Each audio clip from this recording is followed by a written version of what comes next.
জুমার দিনে। আর আজকে হচ্ছে শাওয়াল মাসের প্রথম জুমা। শাওয়াল মাস হচ্ছে আল্লাহ রাব্বুল আলামিন ঘোষণা করে দিয়েছেন, আল হাজ্জু আশহুরুম মা'লুমাত, হজের নির্দিষ্ট কয়েকটা সময় রয়েছে, নির্দিষ্ট মাস রয়েছে। হজের নির্দিষ্ট মাসের মধ্যে অন্যতম একটি মাস হচ্ছে শাওয়াল মাস। আল্লাহ রাব্বুল আলামিন 3টা মাসকে হজের জন্য নির্ধারিত করেছেন। 3টা মাস হচ্ছে, 1 নম্বর হচ্ছে শাওয়াল মাস, 2 নম্বর হচ্ছে জিলকদ মাস, 3 নম্বর জিলহজ মাস। এই 3টা মাস আল্লাহ তাআলা হজের জন্য নির্ধারিত করে দিয়েছেন। এই 3 মাসের মধ্যে বান্দা হজ করার জন্য আগ্রহ বোধ করবে এবং এইভাবে হজের জন্য সে অগ্রসর হবে। হজ শব্দের অর্থ হচ্ছে ইচ্ছা পোষণ করা, সংকল্প করা। যে হজ শব্দটা এরকমভাবে সংকল্প করলাম, কি সংকল্প করা? যে নির্দিষ্ট দিনে, নির্দিষ্ট সময়ে, নির্দিষ্ট স্থানে বাইতুল্লাহ জিয়ারত করাকে হজ বলে। তাহলে এই বাইতুল্লাহ জিয়ারত করার নির্দিষ্ট সময় আছে, নির্দিষ্ট স্থানও আছে এবং নির্দিষ্ট সমস্ত কিছু নির্দিষ্ট করা। আল্লাহ তাআলার পক্ষ থেকে সব কিছু কি করা? নির্দিষ্ট করা। এই হজ এমন একটা ফরজ আল্লাহ তাআলা বিধান করে দিয়েছেন। আল্লাহ তাআলা, আমরা জানি যে ইসলামের ভিত্তি হচ্ছে 5টা। ইসলামের মূল ভিত্তি, মূল খুঁটি হচ্ছে 5টা। খুঁটি জিনিসটা কি? এই যে একটা মসজিদের যে পিলার দাঁড়ায় আছে, এটা যদি না থাকতো তাহলে কি এটা দাঁড়ায় থাকতো এরকম ভাবে? এখন যেরকম নিজেকে সেফ মনে করতেছি, নিরাপত্তা মনে করতেছি না যে খুঁটি আছে, এজন্য এটা কি সেফ, আমার জন্য নিরাপদ। কিন্তু যদি না থাকে তাহলে যে কোনো সময় মাথার উপরে ভেঙে পড়ার একটা কি থাকে, সম্ভাবনা থাকে।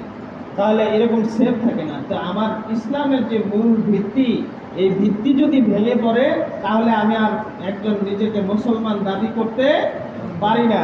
তাইলে আমার জন্য 5টা মূল ভিত্তি আছে। 1 নম্বর হচ্ছে ঈমান বা কালেমা। আমরা জানি কালেমা, যা ঈমান, অর্থাৎ এটা ঈমানের সাথে সম্পৃক্ত, ঈমান। তারপরে 2 নম্বর হচ্ছে নামাজ, এরপরে 3 নম্বর বলেন রোজা, 4 নম্বর হজ, 5 নম্বর যাকাত। তাহলে এই 5টা ভিত্তি রয়েছে। এই 5টা ভিত্তির মধ্যে একটা গুরুত্বপূর্ণ ভিত্তি রয়েছে, কি আছে? হজ আছে আর যাকাত আছে। 1 নম্বর ঈমান, এটা সকলের জন্য। ঈমান আনতে হবে। সকল যে নিজেকে মুমিন দাবি করবে, যে নিজেকে মুসলিম দাবি করবে, যে নিজেকে মুসলমান দাবি করবে, তার উপরে ঈমান আনা আবশ্যক। যদি সে ঈমান আনে তাহলেই সে মুসলমান দাবি করতে পারবে, একজন মুসলিম দাবি করতে পারবে, একজন মুসলমান হিসেবে নিজেকে পরিচয় দিতে পারবে। কিন্তু যদি সে ঈমান না আনে তাহলে সে মুমিন হিসেবে যদি পরিচয় দেয়ও, নাম কা ওয়াস্তে মুসলমান যদি হয়েও থাকে, কিন্তু সে বাস্তবে মুসলমান হতে পারবে না। 2 নম্বর বিষয় হচ্ছে নামাজ। প্রত্যেক প্রাপ্তবয়স্ক নারী পুরুষ সকলের উপরে নামাজ আদায় করা কি ফরজ। তাহলে এই 2টা বিষয় পাইলাম। 3 নম্বর রোজা। একজন প্রাপ্তবয়স্ক নারী এবং পুরুষ প্রত্যেকের উপরে রোজা রাখা কি ফরজ। এইখানে 2টা বিষয় আছে। যে নামাজ বললাম, নারীদের জন্য যখন তাদের অসুস্থতা থাকে তখন তাদের জন্য নামাজ পড়া কি, তখন নামাজ পড়া তাদের জন্য নিষেধ। এমনিভাবে রোজাও তাদের উপরে তখন রাখা নিষেধ। এছাড়া অসুস্থতা কিংবা অসুস্থতার জন্য কিন্তু নামাজ ছাড়া, পুরুষের জন্য অসুস্থ থাকলেও তখন কি করতে হবে? সে যদি দাঁড়ায় নামাজ পড়তে না পারে তখন কি করতে হবে? কি করবে? বৈশা পড়বে, বৈশা নামাজ পড়বে। আর যদি বৈশাও নামাজ পড়তে না পারে তাহলে সে কি করবে? শুইয়া ইশারার মাধ্যমেও তাকে নামাজ পড়তেই হবে। অর্থাৎ নামাজ ছাড়ার কোনো সুযোগ নাই। অথচ আমরা অবহেলায়, আমরা একেবারে গাফিলতির কারণে অবহেলা করে আজান দিচ্ছে, আমরা গিয়ে চায়ের দোকানে বসে চা একাই ভালো করে চা দিই। বিষয়টা কি হয়ে যায়, যখন আজান হয়, নামাজের সময় উপস্থিত হয়, তখন ভালো করে কড়া করে লিগারের একটা চা খাইতে মন চায়। তার মানে কি, এটা গাফিলতি, অবহেলা, নামাজের প্রতি কি নাই, গুরুত্ব নাই, আগ্রহ কম, যে বুঝি না নামাজ না পড়লে কি হবে, কি শাস্তি হইতে পারে, অথবা নামাজ যদি পড়ি কি লাভ হবে, এই বিষয়ে জানা নাই, যার ফলে এরকমভাবে নামাজের প্রতি গুরুত্ব থাকে না। তো যেটা বলতেছিলাম, নামাজ এরকমভাবে অসুস্থ হলেও ছাড়ার কোনো সুযোগ নাই, কিন্তু রোজার ক্ষেত্রে যদি কেউ অসুস্থ হয় অথবা সফরে থাকে, আল্লাহ তাআলা ওজর দিয়ে রাখছেন, তখন সে রোজা কি করতে পারে, ছাড়তে পারে, কিন্তু পরবর্তীতে আবার সে আদায় করে দিবে।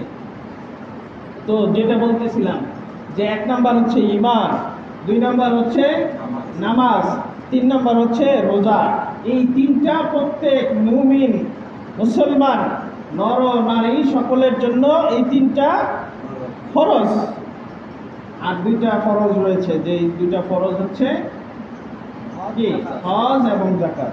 এটা সকলের উপরে ফরজ না, সবার উপরে কি না, ফরজ না। একজন গরিব অসহায় মানুষ, তার উপরে যদি কই যাকাত দিতেইব, তাহলে তার উপরে যে কি হবে, জুলুম হবে।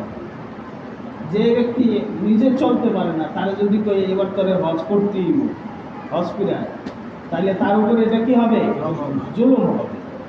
আল্লাহ তাআলা কোনো বান্দাকে জুলুম করতে চান না, আল্লাহ তাআলা বান্দাকে সহজ করে দিতে চান, বান্দাকে আল্লাহ তাআলা জান্নাত দিতে চান। এই জন্য বান্দাকে সবকিছু সহজ করে দিয়েছেন। যে ব্যক্তি সম্পদের অধিকারী, সম্পদশালী, বিত্তশালী, আল্লাহ তার উপরে যাকাত, তার উপরে হজ ফরজ করেছেন। তো যাকাত এবং হজ সবার উপরে ফরজ না হলেও এটা একটা ফরজ বিধান, এটা সবাইকেই কি করতে হবে, বিশ্বাস করতে হবে, সবাইকে এটা মেনে নিতে হবে। হজ এবং যাকাত এই দুটা যদি আমার উপরে ফরজ নাও হয়ে থাকে, কিন্তু এটা একটা ফরজ বিধান, এটা আমাকে কি করতে হবে, বিশ্বাস করতে হবে, এটার প্রতি আমার ঈমান আনতে হবে, এটার প্রতি আমার কি থাকতে হবে, আমার আন্তরিকতা থাকতে হবে, যে না, এটা ফরজ একটা বিধান। যদি আল্লাহ তাআলা আমাকে সামর্থ্য দেন, তাহলে আমিও এই বিধান পালন করব, এই ফরজ বিধান আমিও কি করব, পালন করব। কিন্তু আমার সামর্থ্য নাই, এজন্য এটা যে ফরজ বিধান, এটা ফরজ বিধান থেকে হালকা হয়ে যায় না, বরং এটা আমার উপরে ফরজ হয় না, কিন্তু অন্যদের উপরে এটা ফরজ আছে। এটা আল্লাহ তাআলার পক্ষ থেকে ফরজ একটা বিধান, এই কথা স্বীকার করতে হবে।